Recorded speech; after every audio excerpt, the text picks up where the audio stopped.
The African Union Support and Stabilization Mission in Somalia replaced the previous AU mission ATMIS in January. But less than 5 months in, the mission faces a staggering funding gap. For many security experts, such a problem was inevitable. I think, this is the century where the, African countries have to look inwards.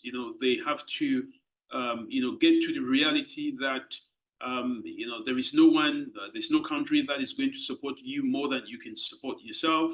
According to the International Crisis Group, the AUSSOM annual funding stands at over $165 million. The African Union covers a quarter of its cost, in which the AU Peace Fund puts forward about $10 million. The remainder comes from UN-assessed contributions from member states.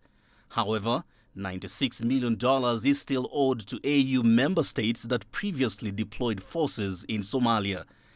Last month, Washington rejected appeals to contribute funding to the mission, citing concerns over inefficiencies and lack of burden sharing among international partners.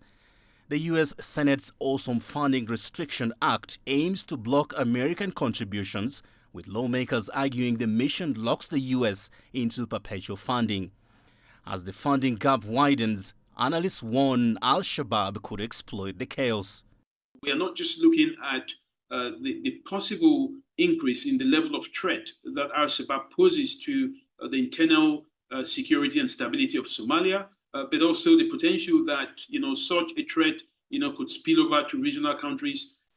In the past couple of years, the Horn of Africa country has been making solid strides in reintegrating back into Africa and the world after decades of isolation. It recently joined the East African Community and has returned to the UN Security Council this year, its first time since the 1970s. However, there are growing fears that a weakened AUSSOM could reverse these gains. Daniel Arab Moi, CGTN, Nairobi, Kenya.